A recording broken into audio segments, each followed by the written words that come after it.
So the streets are talking, Victor. Hey, Get him, daddy. don't you walk on me.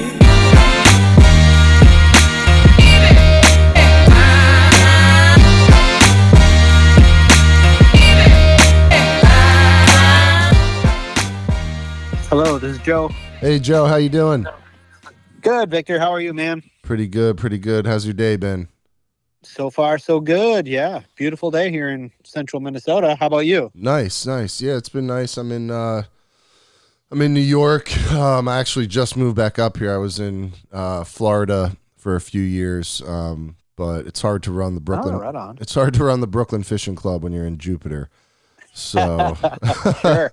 so we're back in action, and yeah. So you're in Minnesota.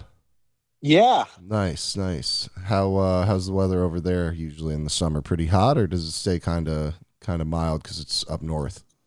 No, it ain't too bad. I mean, it does get hot. It actually gets hotter than like a lot of places, even down in Florida. I was down in the Keys last year, and they were telling me that the hottest Key West has ever been it was crazy low. It was like 107 or something like that. Whereas, like, Minnesota, we kind of hit that a couple times a year, believe it or not. Oh wow. Summers are beautiful here. Yeah, it's low humidity. It gets warm. It's nice. We've got 3 good months of beautiful weather, and then the other 9 are. We don't like to talk about that a little bit. Those are kind of miserable. But Yeah, summertime is the best time to live here, and that's why everybody does live here is for these 3 months. I love it. I love it. Do you do any ice fishing during the winter? Yeah, Yeah. absolutely. Nice. What do you target mainly? So mainly up here, walleye is pretty much king. That's what, 90% of the anglers that are out in Minnesota, especially in wintertime, are targeting. We do catch some panfish and things like that as well, kind of yellow perch and crappies and, sunfish, things like that. But for the most part, it's walleye. And then during the summertime, I'm a bass guy. I'm a bass head. I love targeting. We got massive smallmouth bass up here. We got a really good population of largemouth. They don't get as big as they do down south, but they're still a lot of fun to catch. And yeah, definitely smallmouth are king in summertime. Yeah, you get those big footballs, right? Yep, absolutely. Yeah, August, September is football season in more ways than one. I That's love when it. that's when they get really fat and they're eating before wintertime. So that's when you can catch the giants. What's your PB Smalley? I want to say it's like I didn't have a scale. It was between 6 and 7, so Wow. probably around 6, 8. And yeah, it was out of Mille Lacs Lake here in central Minnesota. It's a trophy smallmouth fishery, one of the best in the country.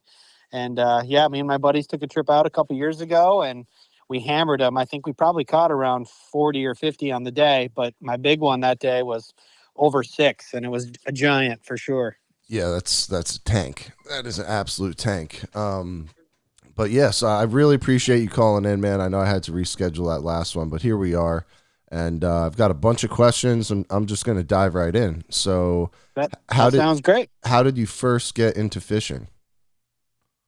So, kind of a crazy story. I grew up on Mille Lacs Lake, literally across the street from the lake. So I didn't really know the kind of gem that I had, all throughout my whole childhood. I had gone fishing, quite a few times and with friends and things like that, but it was never, I would call it a passion of mine until much later in life. I went to college and wasn't really sure what I wanted to do. I wanted to work in pro sports somehow, but I'm not at all an athlete. So I knew I was going to have to get into the front office side of things. So I just looked at different roles for, professional football teams, baseball teams, things like that, and figured, hey, I'm a pretty decent writer. Maybe I can look at something like that. So uh, I actually started out as a journalism major, and then things kind of shifted in college and ended up graduating with a degree in public relations, PR, and communications. Um, so it's a different writing style. It's a lot more news type writing and dealing with media outlets and generating media coverage and things like that. So graduated with that degree and immediately applied to all of the major Minnesota sports teams, the Vikings, the Twins, the Timberwolves, the Minnesota Wild. I went to a bunch of job fairs. Unfortunately, I graduated in 2008, so it was kind of right at the time of the recession. Nobody was really hiring at that point. It was kind of everything was up in the air. Throughout college, I had been bartending in the city that I went to school, St. Cloud, Minnesota, and so I ended up bartending for about 2 or 3 more years, just waiting for an opportunity to use my degree. One day, I was just on Twitter, and I saw that there was a pro fishing company in Minneapolis that was looking for interns, PR and communication interns. The company was called FLW, and it was Fishing League Worldwide, and had never heard of them at that point, but I did my homework a little bit and figured out that, yeah, they do pro bass fishing tournaments around the country that air on television. At the time, they were on NBC Sports Network, but they had been on ESPN a bunch back in the day. And, it was kind of a really big deal that I wasn't really aware of. Interviewed with them for an internship. And obviously I had, a little bit of fishing chops there growing up on the lake, and but writing was obviously my main skill. And so they hired me on as an intern in 2011. It was 3 years after I was out of college. And then it was a 3-month internship in just their PR and communications department. 2 months into that internship, one of the employees in the PR department accepted another position at another job in the industry. And their position opened up, and they offered it to me and said, "Hey, do you want to come in as a communication specialist?" Mainly just writing press releases and, covering tournaments, things like that. And I was ecstatic. It was my first real job. So heck yeah, I wanted that. So they hired me in October of 2011 on full time. And I've been with the company ever since. I quickly got immersed in the sport of pro bass fishing and got ate up with it, learned everything all about it. In 2014, I was promoted from my communication specialist role up to director of public relations, which was pretty cool. And I held that role for 5 years until 2019. In 2019, MLF, or a company named MLF, Major League Fishing, which had originally launched in 2011 as well, kind of when I was getting my start in the industry, but they blew up. And they acquired FLW and our tournament operations to come on board as part of Major League Fishing. And luckily, the staff was a part of that. So at that point, I was no longer employed by FLW, and I was now a Major League Fishing employee. And I've been with the company ever since. 2019 is when we all got on board. COVID kind of happened a little bit after that, where everybody went remote at that point. And I've been working out of my home office in central Minnesota ever since for MLF, and I could not imagine myself anywhere else. Hey, everybody, listen up. We're launching something big for all of our Brooklyn Fishing Club members. It's the BFC Members Only Zoom series, and we're bringing back some of our most legendary guests from the podcast. Crazy Alberto Nee, Paul Dixon, Bouncer Smith, just to name a few. These are live, exclusive Zoom calls where you can ask questions, hear stories that didn't make the show, and connect with these legends in a private, members-only setting. Want in? Go to brooklynfishingclub.com and join the club today. You can also check out the full lineup of upcoming Zooms on our events page. It's free for members, but spots are limited. Don't miss it. So you get to work from home at like the coolest job ever. Yeah, it is pretty great. Yeah. I do have, a couple of kids, so it's a challenge, Gotcha. especially Yep. this time of year when they're not in school and things like that. But it is extremely rewarding being able to work from home and having kind of that flexibility where as long as I get my stuff done, I'm able to do things like, coach my daughter's soccer team and, help out and volunteer as a chaperone on field trips and things like that. So Oh, that's it's really amazing. rewarding in that aspect, no doubt. But I also get to travel around the country, to these events that we put on and see some really cool places. And so I'm also out of the house about 1 week a month as well. Okay. So were there any other companies that MLF acquired besides Fishing League Worldwide? Nope, not at this point. So basically in the bass fishing space for the last 25 years, there was two major companies, and it was FLW and it was Bassmaster.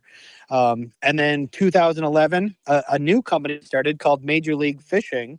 And numerous anglers from both of the circuits kind of left those circuits to form Major League Fishing. It was kind of a more angler-centered league, and it was kind of founded by the anglers for anglers. So for a little while, there was three major companies. Then Major League Fishing acquired FLW. And so now we're back to just kind of the main two big companies in the sport, which is Bassmaster and now Major League Fishing. So what's the main difference between MLF and Bassmasters? Well, the main difference is the format of our tournaments. In Major League Fishing, we have a tournament format that is called Catch, Weigh, Release. We have a proprietary software called Score Tracker, which is basically a live scoreboard, a live leaderboard, and allows us to treat these events like a real sport. In other circuits, and traditionally what it had been for 40, 50 years was guys would go out, fish all day on the water, catch their limit of bass, whatever that is. Sometimes it's 3, sometimes it's 5. I've seen it as high as 10 before. But they would go out, catch the bass, and they would bring them back to a scale for a traditional weigh-in that afternoon, and the winner would be declared based on the heaviest total at that point. It it was great for a long time, but when we had the capabilities to implement our live scoring, that really changed the sport and changed the game and changed how people watch the sport. Nowadays, we have a tournament. We'll send our guys out. Every single boat has an official on the water, as along with an iPad that's connected to the Score Tracker leaderboard. So when they catch a bass, it's immediately weighed, logged into the Score Tracker system, and then released right there. There is no weigh-in. The bass is out of water for, maybe 30 seconds, rather than being in a live well all day and getting toted to a weigh-in. Right. Thrown in And that at that bag and point, dragged up. Yeah. yep, exactly.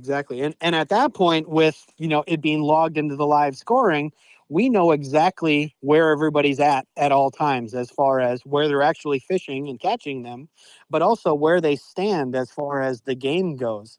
If you're in the lead and you're doing great, or if gosh, another guy's catching them, you're going to need to, if you want to win or a shot to win, you're going to have to change something up and change strategies, whether that's switching areas or targeting larger fish rather than just trying to catch as much as you can. It really kind of changes the game, and allows us to see, as we're watching in real time, how strategies shift, how guys move around, how guys will target other species, whether it's largemouth or smallmouth or anything like that. It's really a lot of fun. So that's pretty much the main difference between the two leagues. There are, of course, many other minute differences, but tournament format's absolutely number one. Yeah. So would you say that that format that you guys used, does that drive engagement from the audience? I mean, as somebody who would be watching it myself, I'd be like, oh, this is so much cooler. I could follow this almost in real time as opposed to waiting for the final weigh-in. Absolutely. And we're seeing that, across the board as far as our streaming numbers go. Every single year it has increased exponentially, and especially this year. We've gotten on a couple of other streaming platforms, on smart TVs. We have MOTV that our tournaments are streamed on, My Outdoor Television. We're also on Rumble, which is an alternative to YouTube, but they live stream our tournaments as well. So as we get on these smart TV apps and people are discovering that, hey, you can watch these tournaments like an actual sporting event, it's created some amazing moments that are just, it's so intense, and we've never been able to capture before with the traditional weigh-in format. Just last month, we had an incredible buzzer beater finish at Lake Chickamauga in Tennessee. Our Angler of the Year leader, Jacob Wheeler, he at the time had won 8 previous events. He's won the Angler of the Year 3 out of the last 4 years. He's just been dominating the sport over the last couple of years. Well, going into that final day on Sunday with about 5 minutes left, he was leading as usual, and he had about a 6-pound lead. Well, in those final 5 minutes, another angler named Jake Lawrence, he was actually a rookie this year. he caught 2 bass, with the last one being with about 8 seconds left as time is counting down. And in order for a bass to count, it has to be over the gunnel of the boat. And so if you're hooked up, if time expires, doesn't matter. I'm sorry, it doesn't count. So he hooks up with 8 seconds left. He's on a buzz bait, no less. So it's a topwater bite, which is just a crazy aggressive strike. He's cranking this thing in, trying to get it over the gunnel as time's counting down. He gets it over the gunnel with about 1 second left. It's a 5-pounder. Boom, he takes the lead. He wins the event, literally. So time expires. Jacob Wheeler doesn't realize he hasn't won. Or he thought he's won, because it takes a minute for the score tracker to update. After about, time expires, 5 seconds later, the leaderboard updates, and Wheeler realizes, oh my God, I didn't win. He was overtaken right at the end. And meanwhile, the camera's on Jake's boat. And so we see this excitement. He knows what just happened. Everybody's screaming, hooting, and hollering. It was one of the craziest finishes the sport has ever seen, ever. And it's what anybody has been talking about for the last month, is that crazy finish. And, without the score tracker leaderboard in that tournament format, we never would have known. Jake brings his 5 fish to the scales. He's got to wait. Oh, it's higher than Jacob Wheeler. He wins. We would have seen those dramatics. And those are kind of the moments that's going to take the sport of bass fishing, the professional bass fishing, to the next level. We want to be Yeah. on the same level as the PGA, NASCAR, things like that, where on Sunday afternoons, people are tuning into our tournaments to take a nap and watch all day long and see how it shakes out. So, Yeah. it's a lot of fun and something that is very unique to Major League Fishing. Yeah, that's really exciting. So who came up with that format? Was that like a group project of people at MLF, or was that one guy that came up with that? How'd that come to be? So it was actually a conglomerate of anglers. I had mentioned kind of the 2 different leagues before.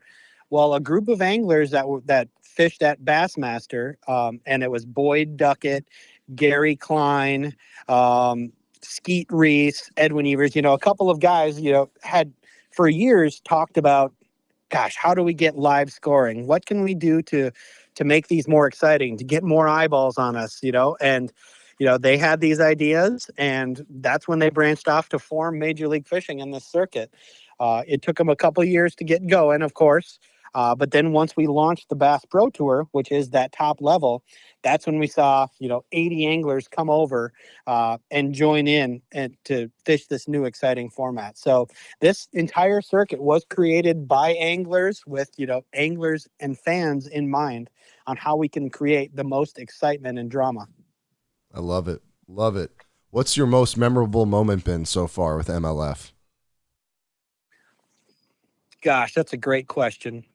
The the buzzer beater last month was absolutely up there. That was Yeah. probably the most special finish we've ever had. Probably the most memorable moment that we've ever had, though, was our second Red Crest, which Red Crest is our championship event. We hold it once a year, every spring it's held, and it features the top 30 anglers from the Bass Pro Tour competing for the sport's largest prize, which is $300,000 over a 3-day event. So it was our first Red Crest that we ever had held, was unfortunately during COVID.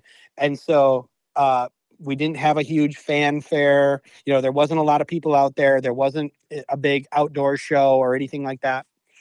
Excuse me, which we do nowadays. But back then, it was, kind of a smaller deal.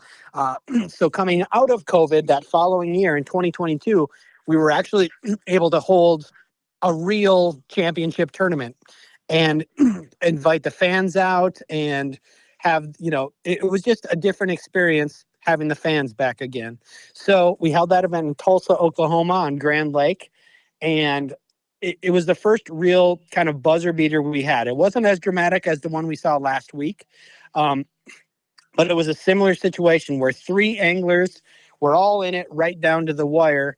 A guy named Bobby Lane out of Lakeland, Florida, he hooked up and he caught a bass with about a minute and a half remaining. But the reason it was so memorable is because that was the first time we'd ever had a live audience actually watching the event all together. People could tune in and watch the event at home or on their streaming devices. But at Grand Lake in Tulsa, we had a huge arena set up, with broadcasting that, and fans were in stands and bleachers all around this big screen. Everybody's watching the event together, waiting for the anglers to finish, and then they would come off the water and come to be interviewed on stage and everything like that.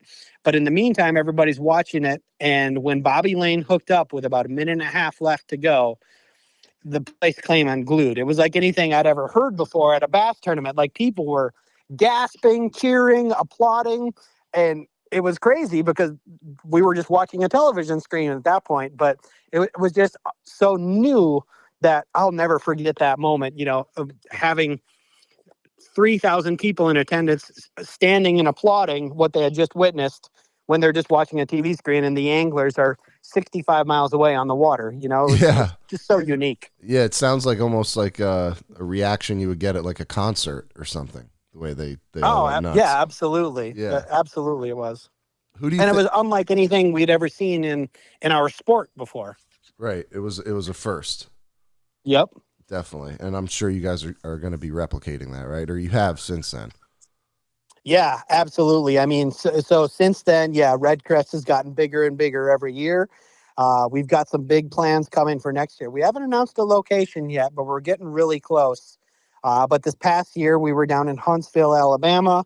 It was the biggest and best Red Crest we've ever had. I mean, our outdoor show had hundreds of vendors. I think we had around 60,000 people come through the doors throughout the 3-day weekend. That's a lot of we had a people, great man. champion. That's crazy. Yeah, exactly. And it's just gotten bigger and better every single year. So I look forward to see what we can turn this thing into. Yeah. Who would you say is the most media savvy angler on the circuit? I mentioned him already. Jacob Wheeler is just hands and shoulders above anything that we've seen in our sport before. What he's done in the last 10 years has been nothing short of extraordinary. He's got, multiple wins. He competed on the Bassmaster circuit for a while, had a lot of success over there. He competed at the old FLW circuit. He actually started at the exact same time that I did back in 2011. And, I think he was a 18-year-old kid at that time, and he won a big tournament. It's called our BFL All-American, which is kind of our grassroots championship. That catapulted him up to the pro level leagues, and since then, he has just been on a tear. He's extremely media savvy. He's got a lot of kind of celebrity friends. He's great friends with Paul George, that they go fishing all the time, who plays in the NBA. Lots of country music artists, things like that. So he's had a lot of eyeballs and spotlight on him, and he's absolutely extremely media savvy. I would not hesitate to put him in front of any camera or microphone ever. He's just so great for the sport. He's a great ambassador, and definitely somebody that is hugely beneficial to the growth of pro bass fishing. Very cool. Very cool. Maybe somehow, some way, someday I could get him on the show too. That would be crazy. Yeah, absolutely. I know you had Dylan on a couple weeks ago. Dylan Quillitan, yeah. Me and Dylan and that was a great show. Become friends kind of since then. I actually he came up to New York, and I gave him some spots to fish, and he's sending me pictures with bigger fish than I've ever caught at my own spots. I'm like, you know what, man? But it was all good. I was happy to be able to point him in the right direction.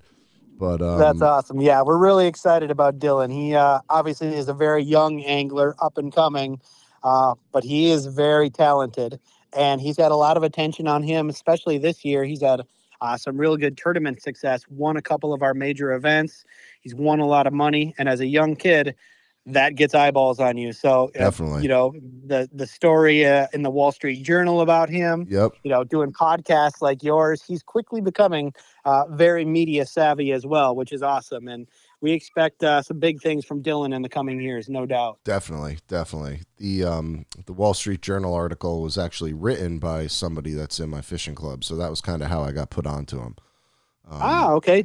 Jason Gay. Jason correct? Gay, yeah. He's been in the club for a while. He moved out of New York City, but he'll always be a lifetime member in my book. But another question I had was, so like that $300,000 purse, right? Where does that Yeah. money come from? Is that all from the anglers buying in, or like how is that money raised?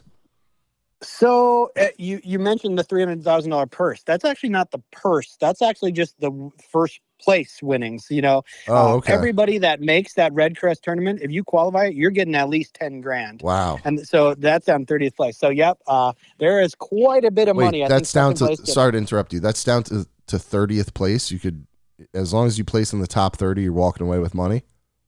Correct. Yep. Wow. So that tournament is our championship. You have to earn your way into that one, but if you do, it's a very lucrative event. I think second place is $50,000. Wow. And so there are big payouts. But that being said, it comes from mainly MLF sponsors.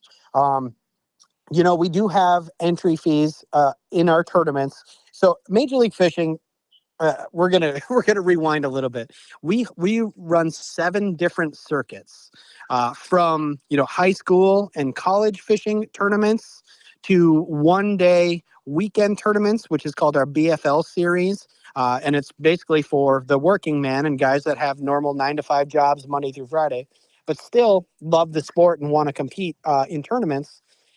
All the way up to the Bass Pro Tour, which is the sport's top level, and those are where the huge purses and payouts are seen, and those are the events that air on television. So across the board, we've got sponsors that are crucial to our success. Major ones like Toyota, B&W trailer hitches, lots of endemic sponsors as well. But Berkeley, Abu Garcia, Rapala, brands like that, Mercury, across the board, boat sponsors. Everybody plays a crucial piece in building up those prize pools for the league, in addition to the entry fees. Now, if guys were just paying and competing for their entry fees, it would be, basically professional gambling. And a lot of people say, fishing is kind of like that. But, at MLF, that's only a portion of the prize pool. There's also major sponsor money that's coming in, and there is no league that has better payouts and better sponsors than Major League Fishing. Wow. So let me ask you this: if you are competing in MLF, are you also allowed to compete in Bassmasters, or if you're in MLF, that's it? You're just competing there. No, you are allowed to compete in other leagues. A lot of the times, it's difficult and pretty much impossible to do. You almost have to pick one or the other. At the top level, you're not able to just enter tournaments. You kind of have to qualify into the Bass Pro Tour in order to compete in those events. So not everybody can just jump in. But that being said, there are lower tier events that are still professional level that are basically open to anybody, and they still have massive payouts of 100,000, 120,000 to first place winners. So you see a lot of guys fitting those types of tournaments in when their schedule allows them to. But on the Bass Pro Tour, I mean, we travel around the country. We hold 9 events a year, and most of the time, these multi-day events, you're wanting to get into town a week early. You get a couple days to practice on the fishery. Then you have the actual 4-day event, and then you have the travel time home. So it's a lot of road time. Even though the tournament is only 4 days, most guys are on the road for at least about 2 weeks for each one of these events. And so, sometimes they're back to back. A lot of guys have stuff going on through the summer. So a lot of times their schedules don't allow them to fish more events that they would want to. But that being said, there are anglers that do fish both circuits and do well on both circuits. And there's a lot of intermingling as well. A lot of Major League Fishing guys will switch to Bassmaster depending on the schedule or their personal schedules, things like that. Maybe the fisheries that they're competing on fit their style better. So there's a lot of factors that go into it, and vice versa. There's a lot of Bassmaster anglers that will fish MLF events as well. Interesting. Very interesting. What do I have here? Oh yeah, is there a wild or funny moment from an MLF event that never made it to air that you could remember? Hmm. Not really that I can think of, just because most of the time we're trying to get those eyeballs. So if anything crazy or unique does happen, it's something usually that we're featuring, whether it's, on the live stream with replays, or our web team is writing about it because it's something unique and we'll get some clicks and some eyeballs on it. So not really, we do kind of have, some silliness, guys will fall out of the boat sometimes and we'll hear about that, or we've seen anglers actually dive into the water to retrieve a fish. If they're down in Florida and they're fishing grass and they get hooked up with a big one that's buried down there, they can't get it out. I've seen guys jump in the water and dig it out themselves with their hand, go down and pull the fish out and get it to get it weighed and get it inside the boat. So and you're we've allowed to seen do lots that. of fun moments like that. You could jump off the boat and go like untangle it and like get the fish if you wanted to. So, yep, the rule is you can exit the boat, but you have to have one hand remaining on the boat at all times. Oh, So, okay. yeah, a guy will jump in and be hanging onto the side as he's diving under the water with his other arm, trying to loosen this fish or get his bait out, or what, his lure, whatever that may be. But so, yeah, we've seen some of those moments over the times. We've seen, guys accidentally fall out of the boat. We've had a couple mishaps of, a guy maybe using taking a pee off the back of the boat or something like that, using the bathroom, and the camera flips back to him really quick and never mind, so they'll go back to the next boat. We've kind of seen some of those moments before. Those are kind of errors just on our team, like, shouldn't have switched to that camera at that moment. But what are you gonna do? How are you supposed to know that, I it guess? happens sometimes. And so there's a camera on every boat, right? Not every boat. So we've got 60 guys out competing, and we've got 10 roving cameras. And now with the score tracker, we're also able to tell who's catching them and who's not. So if we've got a camera with a guy that's, not really on them, but 5 miles down the lake, Jacob Wheeler's hammering them, we can pull the cameraman out of that boat and transfer him down there. So our guys do a great job of covering who's actually catching them and capturing the action on the water. So there's a lot of moving parts going on during one of these tournaments, huh? Yes, absolutely. So that's just our live coverage. In addition to that, on each boat, you're absolutely right. There is a camera on each boat.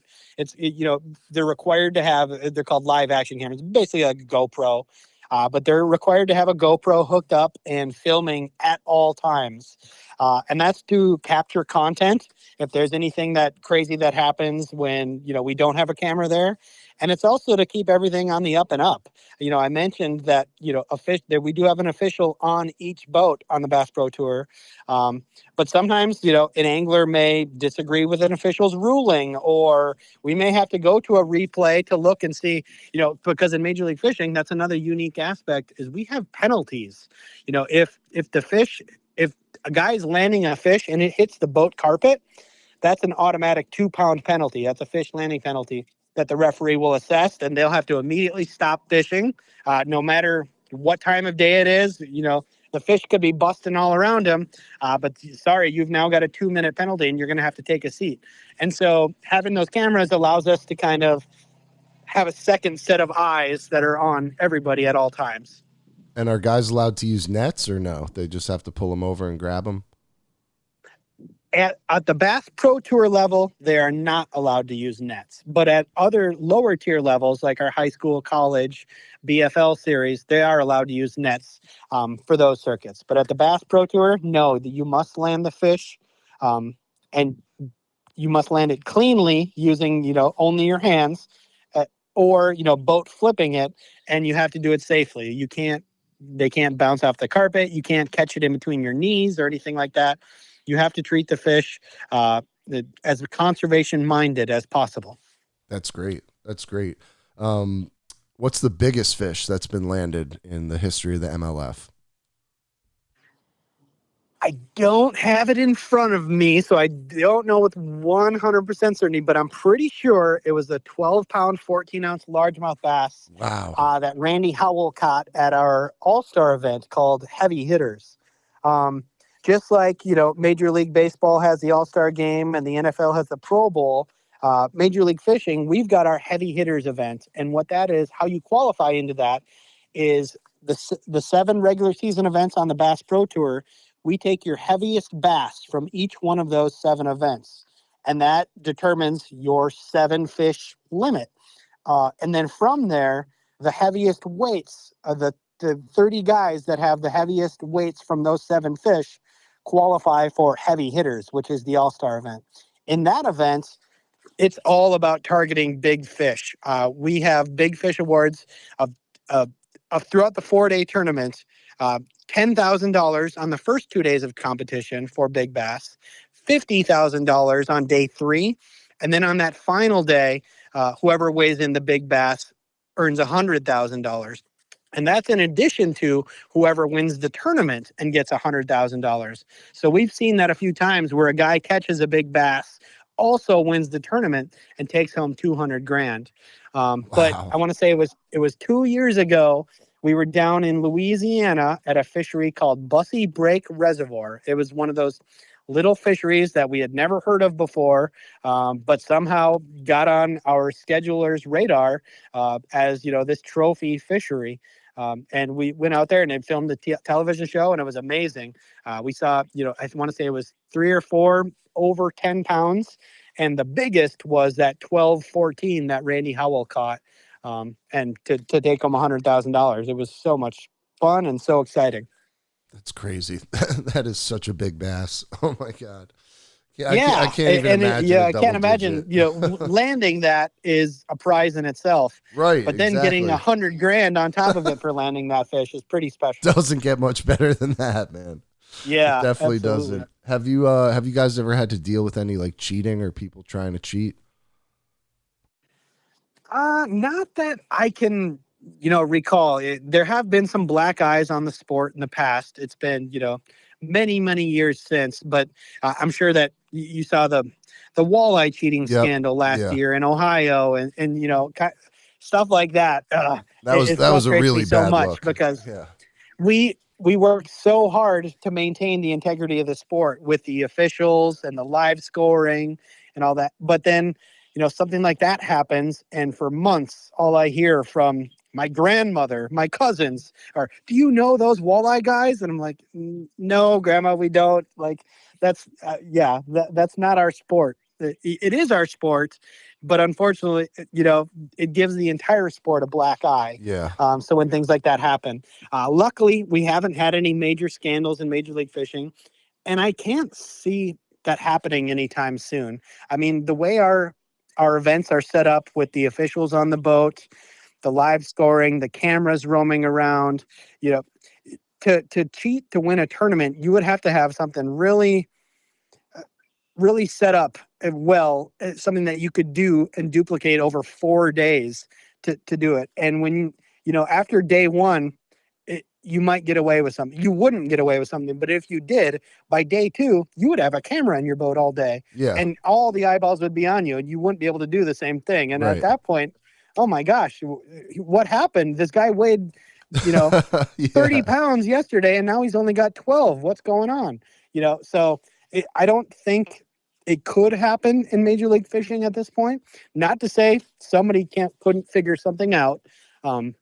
But to answer your question, no, it hasn't happened, thankfully, That's good. because Yeah. we work so hard to make sure it doesn't. Right. What's the biggest PR challenge you've had to navigate at MLF? Great question. Probably the biggest challenge of my job has been getting people to pay attention and care about us and what we're doing. We've had some really great moments. Like I mentioned, that buzzer beater last week, or last month with Jacob Wheeler. Anybody who saw that was so excited because it was something we had never seen before. But getting outside media outlets to cover that and care about it has been such a huge challenge. We sent it to the Sports Center Top 10. We sent it to Barstool. I sent it to all of my contacts at the New York Times, Time Magazine, just trying to get anybody to care. And, it got some media coverage, especially in our kind of niche bass fishing industry media. That's all anybody was talking about. But the challenge of getting national sports media to care about us and cover us like a real traditional sport is something that keeps me up at night. That's the $1 million question. If we can solve that puzzle, that's the thing that I think could take this sport to the next level. Getting these guys built up as household names, giving them anglers to root for, anglers to root against, showing off their personalities. These are the challenges that we're trying to overcome. And once we can figure that out, that's when I think this sport takes the next step. And we start, getting broadcast live every Sunday and things like that. So it really just comes down to making people care more than they already do, right? I mean, Pretty much, yes. And obviously, there aren't really any pro bass fishing writers or pro fishing writers.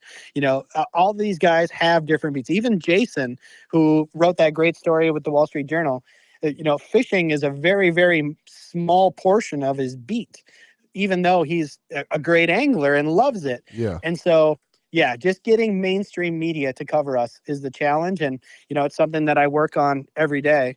And podcasts like this help us immensely because this will get people not familiar with Major League Fishing interested in us and talking about us. And, that's a snowball effect. Yeah. Yeah. Hey, everybody, listen up. We're launching something big for all of our Brooklyn Fishing Club members. It's the BFC Members Only Zoom series, and we're bringing back some of our most legendary guests from the podcast. Crazy Alberto Nee, Paul Dixon, Bouncer Smith, just to name a few. These are live, exclusive Zoom calls where you can ask questions, hear stories that didn't make the show, and connect with these legends in a private, members-only setting. Want in? Go to brooklynfishingclub.com and join the club today. You can also check out the full lineup of upcoming Zooms on our events page. It's free for members, but spots are limited. Don't miss it.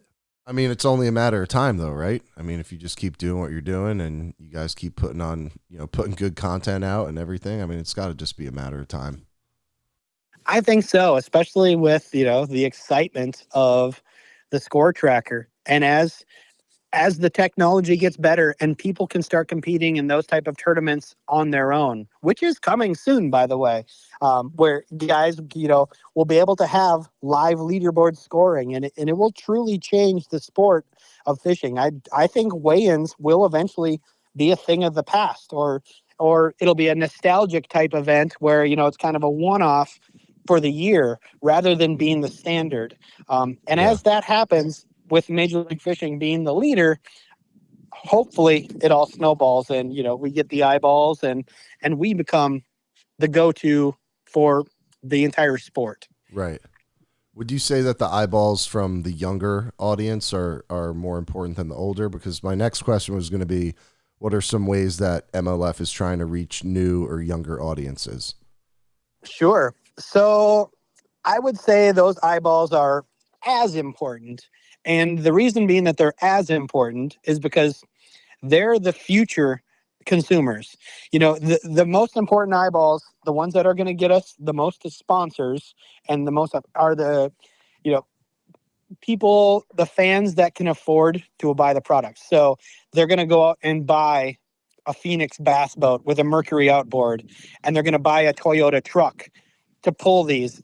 And getting those people are extremely important, and those are kind of the ones that pay the bills. They're the reason that a company like Toyota will, sponsor our league and be such a huge part of it because they're seeing the results. Now, the 16-year-old kids aren't necessarily buying brand new Toyota trucks or brand new boats or things like that, but they are the future. And so, building up that sport, how we reach those anglers is through our lower tier circuits. We launched college fishing in 2010, and that has flourished crazy since we launched that. When we initially started, I want to say there was just over 80 bass clubs at universities and colleges around the country. And at this point, I think last count I saw, which was last year at some point, I think there was 450. Wow. And so bass clubs are sprouting up all over the country. We're seeing colleges starting to award scholarships and incentives for anglers to come and compete on their college bass teams and compete for their schools and things like that. So the natural progression from that was high school fishing. We actually have our high school fishing national championship coming up next week on Grand Lake in Oklahoma again. But that circuit as well, that one was launched in 2011. And that's basically, a feeder system into college fishing and the eventual fishing tournaments. The anglers are allowed to go out on the water. They don't have to own a boat. There are 2 angler teams. Most of the time it's a dad or a coach that's driving them around. But it's a way to expose these kids to the sport and get them the excitement of catching big bass and, going to a weigh-in and competing against their peers. At a very low cost, low risk level, close to home. They don't have to travel a lot of days. Most of the tournaments are on the weekends. There aren't entry fees at that point. All of the prizes and things like that are usually donated by sponsors, and scholarships and things like that, through whether it's different colleges and things. So, that level of the sport has grown exponentially in the last 10 years. And, we've seen kind of that growth turn into those anglers on the Bass Pro Tour. The guy that beat Jacob Wheeler last month with the buzzer beater is named Jake Lawrence, and he's a former college fishing angler. He started fishing that circuit, came up that way, and that's how he was introduced to the sport. Whereas, prior to 10 years ago, we didn't have that. And so it was kind of hoping on maybe you had an uncle or a dad that would take you fishing or things like that. So Major League Fishing is constantly trying to, build both levels of the sport, whether it's the younger anglers or, regular tournament anglers as well that are the consumers. Yeah, it sounds like the high school, the college level, it sounds like they're like feeder programs to finally level up and get to the MLF, right? I mean, the same way, you'll have for example, like a high school lacrosse team that has a feeder program from like a middle school, and is that similar, do you think? I don't know. Yeah, absolutely it is. And we saw that with your guy Dylan. He started out as a high school angler and then college fishing angler still to this day, but he's also dabbling in some of these top tier events as well, just because he's so talented. But, it offers them a way to continue advancing in the sport if that's what they want to do. Right. Nobody is forcing anybody to do any of this, but if it is your passion and if it's something that they enjoy doing and want to see how far that they can go, MLF offers the pathway to do that for them. That's beautiful. I love it. Yeah, and it's never existed before like that. So, are there any crossovers or partnerships with other sports that you'd like to see? We've had, charity tournaments and things like that. I know, I mentioned the Minnesota Vikings being up here in Minnesota. We used to have a defensive end named Brian Robeson, who was a huge angler. And so every year he would put on this Brian Robeson charity bass fishing tournament that would raise money for a group called Canines for Cops. And, he had his own little charity. But long story short, he would coordinate with MLF to help put on these events. So we would bring, 10 of our anglers up to Minnesota, pair them with different Minnesota Vikings, and then auction these teams off to go fishing and raise money for charity and do things like that. So, collaborations like that are kind of a no-brainer. We also have one that we do with the MLB every year down at Lake Gunnersville in Alabama, where the MLB Players Association sends a couple of guys up that love fishing. And it usually tends to be the same guys every year because once they come, they've got the bug and they're bit, for lack of a better term. But, pro sports, those collaborations are crucial to our success and getting more eyeballs on the sport. Back to that again. Exposing other leagues' fans to our league is important and something that we want to continue doing in the future. Everybody loves bass fishing. We see, Deion Sanders and guys like The Rock and Chris Pratt. And, these major celebrities posting pictures on Instagram and things like that. And so tapping into that any way we can is so important. And at Major League Fishing, we try to do that. we see Coach Prime wearing a Major League Fishing shirt, and ASAP Rocky last year was posted on Instagram. He was wearing one of our Anglers Pro jerseys and stuff like that. Oh, So really? we're That's always so cool. I love ASAP Rocky. I had no yeah, idea. yeah. That was That it is was so sick. unexpected, and yeah, I also follow him on Instagram, and I was like, wait a minute, he's wearing an Ish Monroe jersey, and I looked, and so I called Ish, who was one of the anglers on tour, and oh yeah, I sent him and his team out some hats and jerseys and stuff, and I was like, oh my goodness, That's so so just cool. seeing Oh that is man. so cool, and that kind of mainstream exposure is what we're always shooting for. Yeah, definitely. Definitely. Do you have a dream venue or city to host a future MLF event that you guys haven't hit yet? I would love to go to your neck of the woods. We go to upstate New York a lot, a Uh-huh. couple times a year, especially, later summer. We always start our season down south and then move north as the year progresses. So we usually are ending our year up at, Lake Champlain up in Plattsburgh, or, Lake Oneida, up the Finger Lakes up in upstate New York. I would love to do something, in a major city like New York City, or, Philadelphia or something like that, where it's a little more urban. There are fans that haven't been exposed to us in the past.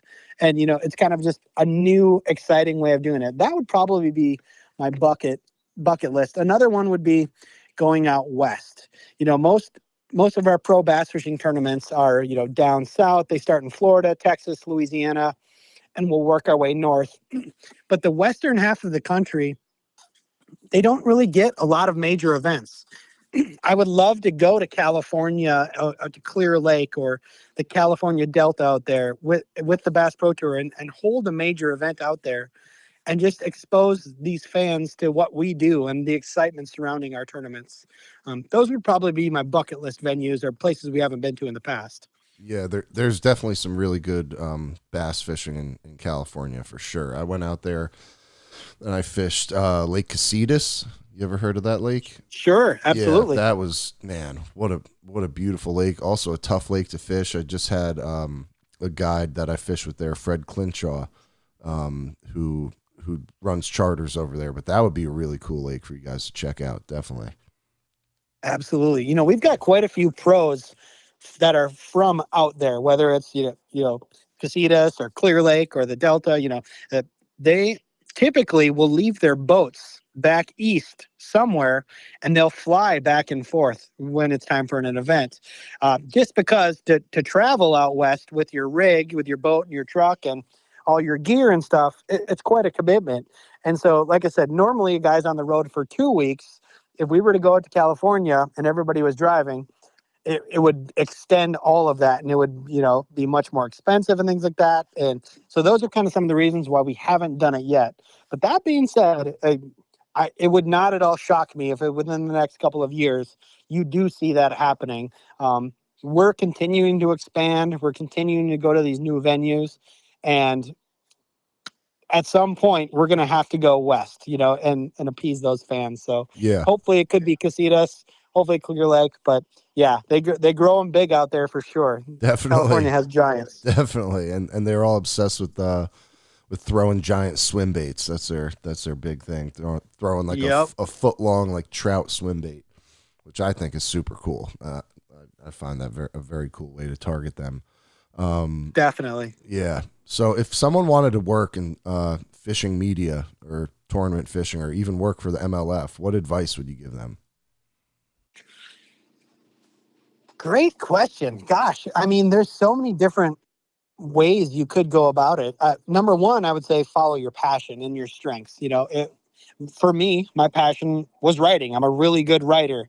And so I was able to find my niche where, that's probably 70% of my job is covering tournaments, interviewing anglers, writing tournament recaps, sending them out to different media outlets, things like that. But there's so many other ways to get involved, whether it's for working for other companies in the industry, working in social media, or marketing, things like that. Um, yeah, and it's a really, really small industry. Once you're in it, yeah, you see the same faces all the time at different companies. Same faces, similar roles, but now they're at a different company. And so it's just a really great big family. Um, it's a fun industry to get into. Uh, as far as any advice I would have, I would say, follow your passions, play up your strengths, find your niche, and don't give up. Everybody out there is hiring. Not all at the same time, of course. And the way our industry works, there's, sometimes we're doing really well, and sometimes everything is really tight. It's kind of weird, and it's kind of opposite of most other markets. During COVID, when things were shut down and there wasn't a lot to do, the fishing market flourished because everybody was buying fishing gear, fishing poles, and it was a way to get outside and still be, distanced and keep yourself safe. But it was an activity that people could still do, and everybody could do it, no matter how old you were, what shape you were in, anything like that. So, during COVID times, the industry was doing really well. After COVID ended, nobody was buying fishing stuff anymore. Everybody had boats, and they were selling their boats at that point. And so then we kind of went through a little mini recession, despite everything else opening back up and everything was great again across the world. The fishing industry in the outdoor space, that's when we kind of tightened up our drawstrings a little bit. And we've seen that loosen over the last probably 2 years, and things have loosened up again. But back to your original question of, what can I do to get involved in the sport? Don't give up. Find your passion, apply to the companies you want to work for. Don't take no for an answer. And if they do give you no for an answer, try again in 6 months, because things change all the time. Right. Yeah. Just don't give up. Just don't give up. Yep. I mean, in terms of like just the basic ways of breaking in, or like, would you just send emails? Like, you just keep sending emails? Would you DM people on Instagram? Like, say what you're good at, right? You're good at writing or social media or whatever. How do you go about breaking in? How do you go about really like standing out and being the one out of like a million people that manage social media fishing things that would love to work for the MLF? How do you become that one that gets chosen? Sure. So honestly, all of the above. I mean, you can go on the website, you can submit your application and upload your resume, and boom, leave it at that. And you may get a call, but you probably won't. But that's step one. Step two is then you find out who the hiring manager is, and you reach out to them and say, hey, just wanted to make sure you received my resume. Yeah, I'm really interested in working for you, and just staying on their radar. If that doesn't work, reach out via DM on Instagram, find them on social media, reach out. If that doesn't work, go to an MLF tournament, talk to the employees there, talk to the anglers, and show them that you're passionate. Show whoever is in charge of hiring, anything like that you're not going to give up. And also, have a good portfolio of work. If you're a writer, have some great writing examples to show. Or, if you're a photographer, have a portfolio that shows, some of your freelance work, things like that. There's all sorts of jobs in the industry, from, like I said, writing, photography, social media, marketing, tournament operations, where you're driving, semi trucks across the country and setting up the stages, things like that. There's tons of different jobs in the industry that you could find, more than just being an angler on the water. So what does success look like for MLF 5 years from now? Success would be continuing to build our audiences, continuing to build our sponsor base, and continuing to build the personalities of anglers, and making these guys into household names. Um, we are on the right track, but we're not there yet. We want everybody across the country to know who Jacob Wheeler is, just like they know who, Scotty Rahm or Rory McIlroy, or Dale Earnhardt Jr. We want these guys to become household names and be, making just as much money as these other athletes do. Whether we can get there in 5 years, I think, is a lofty, optimistic goal. but that's what we're shooting for. We want to be, covered like a normal national sport. We want our guys to become household names, and we want to get more people loving the sport of fishing and out on the water. So how do you want to be remembered in the world of fishing media? Personally, myself, oh goodness, I want to be remembered as as the guy that took the sport to the next level. Yeah, wouldn't that be the ultimate kind of feather in your cap, is to be the actual one that helps get the sport over the hump. That's ultimately what I would like to be. Ultimately, I've gotten to work for 12 years, or excuse me, 13 years at this point, in an amazing job and an amazing industry that is a lot of people's dream gig. Wasn't necessarily my dream gig when I got it, but now that I'm here, I don't ever see myself leaving until they make me. It's a really cool job. I want to be remembered as the guy that loved going to work, was passionate, was friendly to everybody, kind. Everybody, enjoyed being around me, and left a good legacy and a positive impression on the sport. That's what I hope for myself. That's awesome, man. That's great. And that's all I got, man. That's I'm not really good at ending the episodes. That's like my one weak point. I don't really know what to say. I usually edit it out, and I'll usually end with like the last thing you just said, which was great. So yeah, man, thank you so much for calling in. I really appreciate it. This was, I think, one of the best interviews I ever did. I mean, it just flowed perfectly, and I just really thank you for sharing your time with me.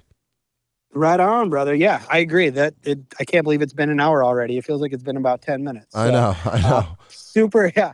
It's super good conversation. I appreciate you having me on, and Dylan a couple weeks ago. Yeah, maybe I could get a few other people if you want to point them in my direction. I would love to get Jacob Wheeler on, man. That would be insane. Sure, I can absolutely hook you up with some of our pros. Whether it's I could absolutely talk to Jacob. I'll be with him next week at the Potomac River. But whether it's Jacob or another pro, absolutely, anytime that you have space to fill and you need somebody to listen. I'm putting out an episode.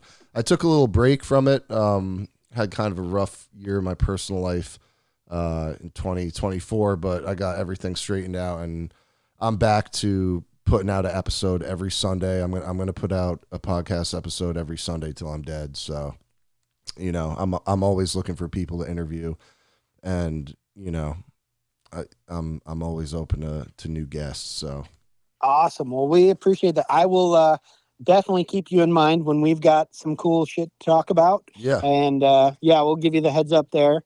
And then anything that's newsworthy or happening, I'll keep you in the loop on. And in the meantime, if we can ever help you, and you need, even if it's, oh man, my guest bailed out, I've got to record in a half an hour. Do you have somebody? I can get somebody for you. I'll find you someone to talk to. So that's great. Yeah, keep that in mind. Use me as a resource whenever you can.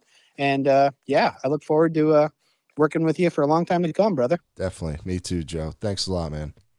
All right. Thank you, Victor. We'll talk to you soon, man. All right. Have a great night. You too. Bye. Don't you walk on me.